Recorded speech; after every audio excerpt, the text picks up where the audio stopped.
Bahay-bahay po sila nananalangin, nagpapalakas sa pamamagitan ng salita ng Diyos. They eat their meat with gladness and singleness of heart. Diba? Na meron silang dalisay na puso, na may pagkakaisa. Kumbaga mga minamahal na kapatid, kung nandun tayo sa sitwasyon nila, mahal talaga nila yung gawain ng Panginoon. Amen? Mahal talaga nila. Pinapahalagaan talaga nila yung gawain ng Panginoon. Siguro, kung nandun tayo sa sitwasyon nila, makikita natin yung espiritu na ganito. Pastor, saan ba tayo pupunta ngayon? Ano pong gagawin po natin ngayon sa church? Saan po tayo magbabible study, Pastor? Saan po tayo magsusolvili? Saan po tayo tahanan na mag-pray? Amen? Kaya lang, kabaliktaran po nangyayari sa panahon natin ngayon, di ba? Na kung saan pinipilit ng mananampalataya na maglingkod sa Panginoon, pinipilit na dumalo ng prayer meeting, pinipilit na magbigay sa gawain ng Panginoon, pinipilit ng magkaroon ng ministry. Amen? Kabaliktaran na po ang nangyayari po sa panahon natin ngayon. At naway, mga minamahal na kapatid, durugin natin yung ating puso na huwag tayo manatili sa ganyang sitwasyon. Amen? Dapat po, isingin na natin ang ating sarili. Magising na tayo sa ating pagkakatulog na makita na po natin kung ano po dapat ang ginagawa natin bilang ligtas at mananampalataya. Verse 47, praising God and having favor with all the people. Nagpupuri sa Panginoon. And the Lord added to the church daily such as should be saved. Palaging may naliligtas, mga minamahal na kapatid, dahil po sa kanilang pagtutulungan sa ministeryo ng Panginoon. Amen? Kapatid, I would like to remind you na ang gawain ng Panginoon ay hindi lamang gawain ng pastor, hindi lamang gawain ng preacher, hindi lamang gawain ng mga teacher, hindi lamang gawain ng ilang mga leaders na inassign, kundi gawain po ito ng bawat isa, ng bawat ligtas na magbahagi tayo ng Ebanghelyo, na makipagtulungan po tayo sa gawain ng Panginoon. Amen? Hindi po natin dapat sinasabi na sila na lang dyan, kasi sila naman yung spiritual. Diba? Ikaw, hindi ka spiritual. Amen? Dapat sinisikap natin maging spiritual bawat araw kasi Kristiyano tayo eh. Amen? Hindi na tayo yung dating buhay, kaya sisikapin na natin na maging spiritual po tayo sa ating pamumuhay. At yun po, punta na po tayo sa chapter 3. Ayan. So, dito po sa chapter 3, umpisahan po natin, isa-isahin po natin, baybayin po natin yung bawat mga verses. So, magandang gabi po sa mga bagong pumapasok po. The title of message is Walk, Live, and Praise. Walk, Live, and Praise. At mamaya makikita natin kung bakit po ganyan ang title po ng message sa gabi nito. Sa verse 1, now Peter and John went up together into the temple at the hour of prayer, being the 9th hour. So, si Peter and si John, magkasama po silang pupunta po doon sa temple at the hour of prayer. So, anong gagawin po nila doon sa temple? Sila po ay mananalangin. Amen? Yan po yung kaugalian ng mga Kristiyano. So, ito pong mga naunang mananampalataya, 3 times a day po sila nag-pray sa temple. Isipin nyo, no? 3 times a day. Amen? Kung mag-imagine nyo si Brother Lex, yung bahay nila doon sa Bulacan. Pupunta siya ng alas 9. Ang pag-pray po doon, alas 9, alas 3, at alas 6. 3 times a day. Si Brother Lex, nandun sa Heroesville, pupunta dito ng umaga, pupunta sa templo ng umaga ng alas 9. Uuwi, babalik ng alas 3. Uuwi, babalik ng alas 6 ng gabi. Nagigets niyo po? Ganun po ang buhay ng mga naunang mananampalataya. Nakita niyo po kung paano po sila kainit sa pananalangin. Amen? Amen?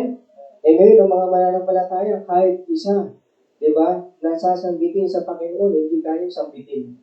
Di ba? Nabaliktad na po, ano po nangyayari sa panahon natin ngayon? What happened to the church right now? Bakit ang lamig-lamig na? Bakit ang hina-hina na po natin ng ating pananampalataya? Amen? We need to copy the pattern of churches in the book of Acts, mga minamahal na kapatid, how they started sa gawain ng Panginoon. In verse 2, and a certain man named from his mother's womb was carried. So meron po doon na na nanay, dinala po nila yung anak na pilay pag lumpo na siya, nung siya po ay pagkapanganak pa lang. Sabi dito, iba nasa womb pa lang eh. Lumpo na siya. Okay? Whom they laid daily at the gate of the temple, which is called Beautiful. Dinadala po nila doon sa gate ng temple. Ang tawag po sa gate ay Beautiful o sa Tagalog maganda. To ask alms of them that entered into the temple upang manghingi ng limos. Diba? May nakikita po kung ganyan eh. Dinadala doon sa harap ng simbahan. Diba? Yung simbahan po ng Katoliko. Dinadala tapos pagpapalimusin nila yung anak nila kung may kapansanan. Diba? Yung iba wala namang kapansanan pero pinaglilimos nila yung kanilang anak. So na-imagine niyo po yung sinabi ko ng kwento. Ganito po yung tagpo po dyan mga minamahal na kapatid. Pinaglilimos po ng magulang yung kanyang anak na lumpo. Okay? At siya po ay nandoon sa gate ng templo. Verse 3, who seeing Peter and John about to go into the temple as an alms. So nakita niya si Peter at si John at doon. Nangihingi siya sa kanila ng limos. In verse 4, and Peter, fastening his eyes upon him with John, and said, Look on us. Look on us. Sabi ni Peter ni John, tumingin ka sa amin. Sabi doon sa lumpo, tumingin ka sa amin. Okay? Verse 6, then Peter said, silver and gold have I none. Sabi ni Peter, wala akong kahit silver, kahit ginto, wala ako. But such as I have, give I thee. Ngunit kung ano ang meron ako, yun ang aking maibibigay sa iyo. Amen? Nakita niyo po, ano kayo maibibigay ni Peter at ni John doon, di ba? Na meron sila, okay? In the name of Jesus Christ of Nazareth, rise up and walk. Rise up and walk. E kita po natin dito, anong ibinigay ni Peter and ni John doon po sa taong lumpo. Kagalingan sa kanyang karamdaman. Diba? Alam niyo po, makikita po natin dito na mas mainam po ang ibinigay po ni Peter at ni John dito po sa taong pilay. Diba? Sabi niya, silver and gold have I none. Kung makikita po natin, yung silver at gold, precious yun eh. Mahal yun eh. Amen? Kapag binigyan nila yung taong lumpo, yung taong pilay, marami nang magagawa doon sa silver and sa gold. Amen? Pero sabi ni Peter, ang maibibigay ko lang yung bagay na meron ako. Amen? Yung inihingi ng lumpo, di ba? Hinihingi niya doon kay John and kay Peter, silver sana o kaya ay gold. Pero alam niyo po, kumbaga, ang hinihingi ng lumpo, yung material na bagay, yung makakapagpusok sa kanyang tiyan kasama ng kanyang magulang, di ba, na nagdala sa kanya doon para malimos. Kumbaga, mga material na bagay yung inaasahan itong lumpo doon kay Peter and kay John. Pero higit pa doon ang binigay ni Peter at ni John. At ito'y sa pangalan, ang pangyarihan ng Panginoong Jesucristo. Amen? Anong ibinigay? Sabi ni Peter, rise up and walk. Amen? Bumangon ka at ikaw ay lumakad. Di ba may kita natin na masigit ang ibinigay ni Peter at ni John doon sa taong pilay. Amen? Masigit sa kanyang hinihingi. Amen? Alam niyo po mga minamahal na kapatid, sa pangalan ng Panginoong Jesucristo, sa pananampalataya natin sa Panginoong Jesucristo, masigit ang ibibigay ng Diyos sa atin. Amen? Higit pa doon sa hinihiling natin. Masigit pa sa gold, masigit pa sa silver, ang ibibigay niya sa atin. At higit sa lahat, mga minamahal na kapatid, yung kaligtasan ng ating kaluluwa. Amen? Masigit pa doon ang silver, masigit pa doon ang gold. Amen po ba? Diba? Masigit ang ibinigay po o inabot po, inatid ni Peter at ni John doon po sa taong pilay. In verse 7, and he took him by the right hand and lifted him up. Tinulungan nila tumayo yung taong pilay at tinayo nila, and immediately his feet and ankle bones received strength. Kanina habang pinag-aaralan ko po ito, kinilabutan ako. Nung sabi dito, inabot yung kamay, nung lumpo, ibinangon, and immediately, pag sinabing immediately, mabilis, biglang nagkaroon ng lakas yung kanyang mga buto. Amen? Na-imagine niyo po ba yung isang tao na simula pagkabata niya ay lumpo? Alam niyo kapatid, wala nang pag-asa makalakad yun. Yung ipinanganak na simula pagkabata ay lumpo. Wala nang pag-asa makalakad yun. Pero sabi po dito, di ba, na ang kanyang paa, yung kanyang ankle bones, nagkaroon ng lakas. Isipin niyo po, nagkaroon ng spiritual surgery. Hello, nandiyan po kayo. Nagkaroon ng spiritual surgery. Pag isi-surgery po, the word surgery, bibiamin po yan. Para po may ayos yung mga buto, yung mga ugat, para mag-function po ng maayos kung ano man po yung organ na dapat nilang paganahin ng mga doktor. Pero dito po, hindi po binuksan ni Peter at ni John. Amen? Anong naganap po dito? Spiritual surgery. Amen? Na kung saan kumilos ang kapangyarihan ng Panginoon sa buhay ng pilay, itinama yung mga ugat, itinama yung mga buto sa ayos na posisyon, at sabi doon, nakatanggap ng lakas yung kanyang paa, at siya ay nakatayo. Amen? Nakita niyo po mga minamahal at mga kapatid, yan po ang kapangyarihan po ng Panginoon, na kung saan akala natin wala na mangyayari, pero sa biyaya ng Panginoon, may mangyayari. Amen? Kung tayo lamang ay mananampalataya, kapatid, ang buo sa Panginoon, walang imposible sa Panginoon kapag siya ay kumilos sa ating pong mga buhay. Amen po ba? Walang imposible sa Panginoon, kaya dapat tuloy-tuloy yung pananampalataya natin, tuloy-tuloy yung prayer natin. Every Wednesday, tuloy-tuloy, huwag tayong titigil, huwag tayong magpapatinag sa gawa ng kaaway sapagkat may gagawin na milagro ang Diyos sa buhay natin kung tayo ay patuloy at mainit na nananampalataya sa ating Panginoon. Amen? He received strength in verse 8, and he leaping up stood and walked. And he stood up and walked. Siya'y nakalakad, siya'y nakalukso, and entered with them into the temple. Diba? Magkakasama na silang tatlo na pumasok doon sa templo. Grabe, no? Amen? Amen? Magkakasama silang tatlo, pumasok din, nakalakad yung pilay, nakalukso, walking and leaping and praising God. Walking and leaping and praising God. Amen? Ang title po ng message natin kanina, di ba sinabi ko sa inyo? Walk, leap, and praise. Walk, leap, and praise. Dito po, yung taong pilay, nakalakad, nakalukso, nagpuri sa Panginoon. Amen? Kaya lang, sa panahon natin ngayon, mga Kristiyano, lalakarin mo na lang papuntang church. Tinatamad pa. Hello? Amen? Tinatamad na ang church ngayon na magpuri sa Panginoon. Diba? Wala nang excitement, diba? Wala nang paglukso. Amen? Wala nang paglukso na tayo ay maglingkod sa Panginoon. Wala nang init, mga minamahal na kapatid. Amen? What happened to the church sa panahon natin ngayon? Bakit mahina na? Bakit tinatamad na? Bakit ayaw na? Wala nang excitement sa gawain ng Panginoon? Bakit wala nang pagpupuri sa Panginoon, sa gawain ng Panginoon, sa kabila ng patuloy na biyaya ng Panginoon sa buhay natin? Amen? Hello? Amen? Patuloy tayong sinusuplayan ng Panginoon ng hangin. Patuloy tayong binubuhay ng Panginoon. Hello? Amen? Patuloy niya ipinoprovide yung ating pangangailangan sa bawat araw. Nakakain tayo 3 times a day, may merienda pa. Amen? Pinapagaling niya yung mga sakit natin. Tinutulungan niya tayo sa pag-aaral, sa pagtatrabaho. Pero nakakalungkot, mga minamahal na kapatid. Diba? Ginagawa natin tamad yung aming sarili pagdating sa gawain ng Panginoon.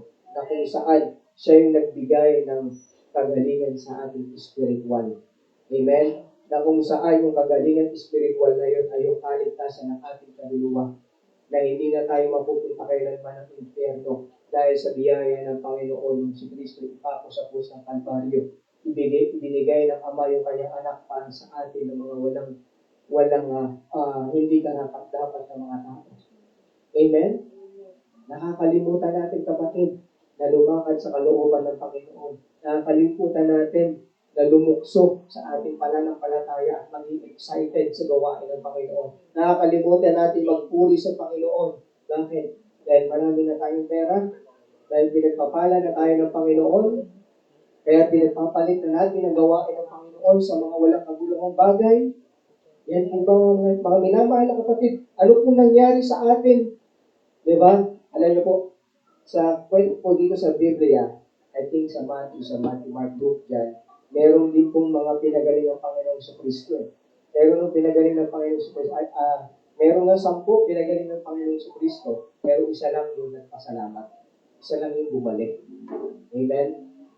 Eh yung siya, anong ginawa? Wala na lang silang pakialam. Wala silang magpapasalamat sa Panginoon. Diba? Kumbaga kung i-relate natin sa buhay mananampalataya, hindi magandang attitude ng isang Kristiyano.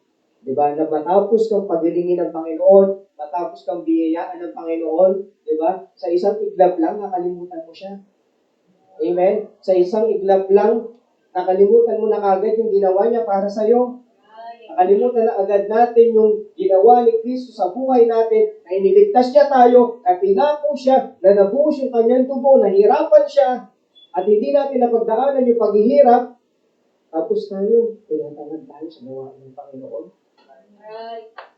Amen? Minsan nagiging unfair na tayo sa Panginoon. Nakakalimutan na tayo sa Panginoon sa lahat ng kanyang biyayang ginawa sa atin. Kapatid, kung tinatamad ka sa gawain ng Panginoon, isipin mo ito kapatid, kung tinatamad ka sa gawain ng Panginoon, isipin mo yung bagay na ito. Paano kaya kung ako yung magbabayad ng aking kasalanan? Siyempre, kung ikaw ang magbabayad, kung tayo magbabayad ng ating kasalanan, ipako tayo sa krus. Ang tanong, kaya ba natin? Kaya ba natin gawin yung ginawa ni Jesus Christ? So kapatid, hindi natin kaya. Kaya sana, yung magagawa natin, nakaya natin sa gawain ng Panginoon, gawin na natin. Amen? Amen po. Yun po yung magpatuloy tayo sa paglilingkod sa Panginoon. And all the people saw him walking and praising God. Nakita ito ng lahat ng mga tao. Diba? All the people saw him walking and praising God. Yung mga tao nung time na yon, yun yung mga tao na tumuyak sa Panginoon. Yun yung mga tao na kung saan nagsabi sa Panginoon, crucify him, free Barnabas. Palayain si Barnabas, crucify si Jesus Christ. Amen? Na kung saan si Pilate, Pilato, Pontius Pilate ay papalayain na sana siya, pero dahil sa kagustuhan ng mga tao na ipako sa krus, di ba? Matapos na pagalingin sila sa kanilang mga karamdaman, matapos na pakainin sila, matapos na turuan sila, anong sasabihin nila sa Panginoon? Ipako sa krus, ipako sa krus, ipako sa krus, palayain si Barabas, ipako sa krus si Kristo, pahirapan si Kristo. Alam ko mga minamahal na kapatid, tayo yung nagpako kay Kristo sa krus dahil sa ating mga kasalanan Amen? At alam niyo po mga minamahal na kapatid, patuloy po natin pinapako si Kristo kung tayo ay naglalamig sa gawain ng Panginoon. Dahil bakit po? Dahil pinapaalala natin mga minamahal na kapatid kung gaano na walang silbi yung ginawang pagkapako ni Kristo sa krus ng Kalbaryo, yung pagkabuhos ng kanyang buhay para sa atin. Ginagawa natin walang silbi kung tayo ay nangihinat ng nanamig sa Panginoon. Amen? Minawalan natin ang kabuluhan yung ginawa ni Kristo para sa atin. Kung tayo po ay nawawala sa kanyang gawain at sa kalooban niya, mga minamahal na kapatid. Amen? Amen? Sila ng mga tao na yun sa verse 9, and all the people saw him walking and praising God. And praising God. Nag-praise na naman sila sa Panginoon. Bakit? Meron na naman milagro. Meron na naman silang aasahan doon. Di ba? Meron na naman silang aasahan mula sa Diyos. Kaya lang sila nagpupuri sa Panginoon nung time na ito. Di ba? Makakain na naman kami ng tinapay. Mapapagaling na naman kami sa aming karamdaman. Amen? Yun yung nakakalungkot po sa panahon po nila. Nakatingin lang sila sa miracle. Amen? Pag walang miracle, pag walang signs, pag walang kagalingan, pag walang magbibigay sa kanila ng benepisyo, hindi sila magpupuri sa Panginoon. Amen? Pero pag wala na, ano ginawa nila sa Panginoong Kristo? Diba? Ipinapatay nila. Pumoto pa sila na ipako sa krus si Jesus Christ. Amen? And anong nangyayari po sa panahon natin ngayon ng mga Kristiyano? Diba? Anong ginagawa natin? Mga minamahal na kapatid, kapag pinagpala tayo ng Panginoon, minsan doon lang tayo nagiging aktibo sa gawain ng Panginoon. Diba? Kapag masaya tayo, doon lang tayo magiging aktibo sa gawain ng Panginoon. Amen? Pag nangihina na tayo, pag dumadaan na tayo sa pagsubok, nawawala na rin tayo sa gawain ng Panginoon. Diba? Nakatingin lang tayo sa mga milagro. Nakatingin lang tayo minsan sa gawain ng Panginoon sa mga bagay na matatanggap natin. Hello? Amen? Pero pag walang matatanggap, ayaw natin sa gawain ng Panginoon. Yan ang nakakalungkot po sa buhay ng mananampalataya. Diba? At katulad tayo ng mga naunang mga Hudyo kung paano nila tinignan ang mga milagro ng Panginoon na ginawa para sa mga tao. In verse 10, and they knew that it was He which sat for alms at the beautiful gate of the temple, and they were filled with wonder and amazement at that which had happened unto Him. Silang lahat ng mga tao na kita ay namangha kasi alam nila, yung taong pilay na nanlilimos, ano nangyari sa kanya? Siya ngayon ay nakakalakad, siya ngayon ay masigla, siya ay nakakalukso, siya ay nagpupuri sa Panginoon. Kaya yung mga tao nagpuntahan, na kay usisa sila, ano nangyari? Bakit nagkaganyan? Bakit yung imposible na makatayo? Siya ay nakatayo. Diba? Ayun, sabi po sa verse 11, and as the lame man which was healed held Peter and John, all the people ran together unto them in the porch that is called Solomon's, greatly wondering. Sila'y patuloy na namamangha sa nangyari, mga minamahal na kapatid. Diba? Hindi sila makapaniwala sa nangyari. At sabi po ni Peter sa verse 12, and when Peter saw it, he answered unto the people, ye men of Israel, why marvel ye at this? Sabi niya, kayo, mga tao sa Israel, bakit kayo namamangha sa bagay na ito? Bakit kayo namamangha sa bagay na ito? Sabi ni Peter, or why look ye so earnestly on us? Bakit nyo kami hinahanap? As taught by our own power or holiness, we had made this man to walk. Sabi niya, sa pamamagitan ba ng kapangyarihan namin at ang kabanalan namin, kaya nakalakad ang taong ito? Amen? Tinitignan kasi nila that time si Peter at si John na sila ay powerful na galing sa Diyos. Amen? At yun din yung naging din nila sa Panginoong Kristo. Pero nung nawala na ng silbi sa kanila sa Panginoong Kristo, iniwan nila. Pinapako sa krus. Verse 13, the God of Abraham and Isaac and of Jacob, the God of our fathers, I glorified His Son Jesus, whom He delivered up and denied Him in the presence of Pilate, where He was determined to let Him go. Amen? Sabi ni Peter and ni John, yung Diyos ni Abraham, ni Isaac, ni Jacob, yung Diyos ng ating mga ama, had glorified His Son Jesus, pinagpurihan ng Panginoong Kristo, whom He delivered up, na siyang inyong dininay, inyong pinapako, at iniluklok nyo kay Pilate, Pontius Pilate, and siya po pinahirapan, pinapako, 14, but ye denied the Holy One, and the just, and desired a murderer to be granted unto you. Sino yun? Si Barabbas. Diba? Yun yung pinalaya nila. Yung mamamatay tayo, kriminal, yun yung pinalaya nila. And killed the Prince of Peace, life, whom God raised from the dead, whereof we are witnesses. So dito po mga kapatid, ito pong preaching po ni Peter, hindi na po natin tatapusin. Yan na lang po natin. Paisinin na lamang po natin. Dito po sa tagpong ito, si Peter po ay nag-preach po sa kanila. Inihayag po ni Peter si Jesus Christ na kung saan ito yung nagbigay ng kapangyarihan sa kanila para makalakad itong pilay. Walang iba kundi ang Diyos, ang Panginoong Kristo. Amen? Pinakita ni Peter at ni John na kung saan yung pinapako nila ay ang ito'y nagbigay ng kalakasan doon sa lalaki na siya'y nakalakad. Amen?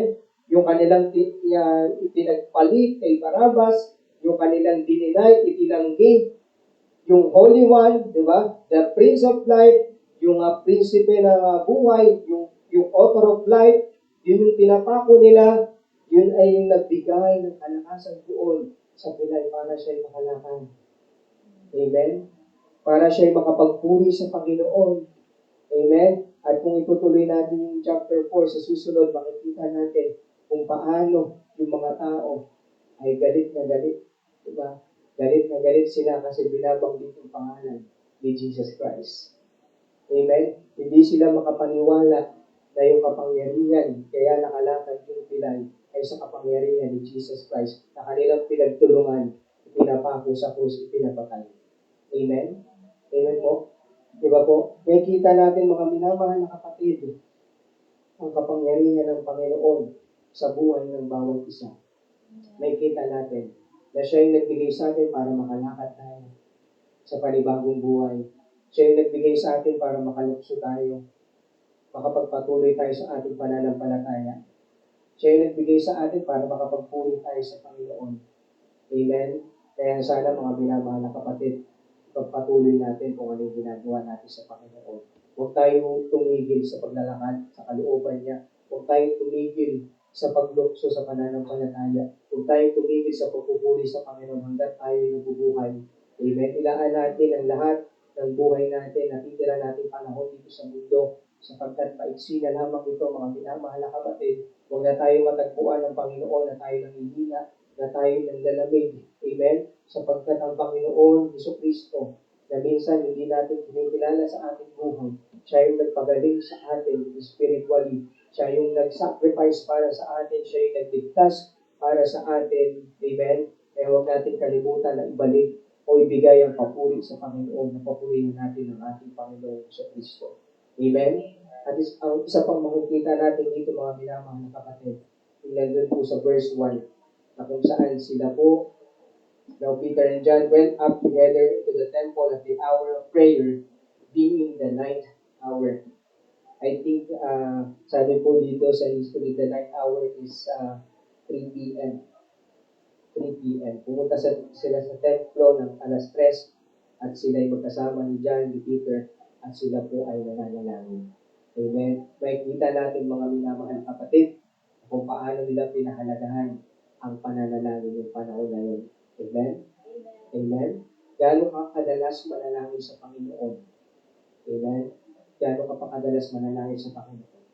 Amen? And nung pumunta sila doon to pray, mga minamahal na kapatid, something happened. Something happened. Ano nangyari? Nung sila po'y pumunta doon to pray, what happened? Dumaling yung lungkot. Amen? Dumaling yung lungkot. So, when we pray, mga minamahal na kapatid, ang Panginoon ang kumikilos. Hinahayaan natin ang Panginoon ang kumikilos sa magitan ng pananalangin. Kaya i-treasure natin ang prayer meeting. I-treasure natin ang prayer vigil sapagkat napakalaki ng magagawa ng pananalangin. Mamaya mag-pray tayo ng group or partner. Banggitin mo lahat ng prayer mo sapagkat malaki ang magagawa ng sama-samang pananalangin. Ay ko'y lumapit sa Panginoon. Dakilang Diyos, maraming salamat po sa encouragement ng iyong salita. Naway Panginoon, kayo po ang siyang aming naitaas, ang aming napupurihan sa gabi pong ito. At naway mapakinggan po ito ng ilang mga kapatiran sa iba't ibang panig ng Pilipinas, Panginoon. Salamat po, Panginoon, sa ministeryo na ito, sa online devotion, Panginoon, at sa prayer meeting na ito. Naway kayo po ang aming naitaas. Sa pangalan ni Jesus, Amen. Amen po. Muli po magandang gabi po sa mga kapatiran na yan. Naway naging pagpapala po mensahe ng Panginoon. Magandang gabi po, Pastor James, Pastor Ronald, and Pastor Joshua. God bless po.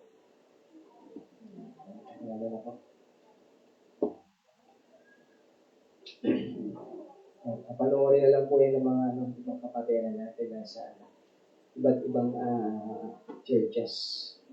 Sinishare po nila yan. Okay, so ngayon po, isa po tayo. Prayer, na po tayo, partner. And then, pwede na po tayo mag-dismiss. Pasensya na po, medyo natagalan, Siguro sa susunod po na habang nag-pray tayo, i-live na natin kagad para ayos na natin. I-live na natin siya kagad habang nag-pray pa tayo. Okay, so ngayon po, prayer, ano po tayo? Group prayers or partner. Okay. Kung ano man po yung mga concerns natin, mga prayers, i-open po natin, huwag po tayo mahiya. Kasi malaki po magagawa ng sama-sama po natin pananalangin sa Panginoon. Okay, hindi po tayo mga kalalakihan.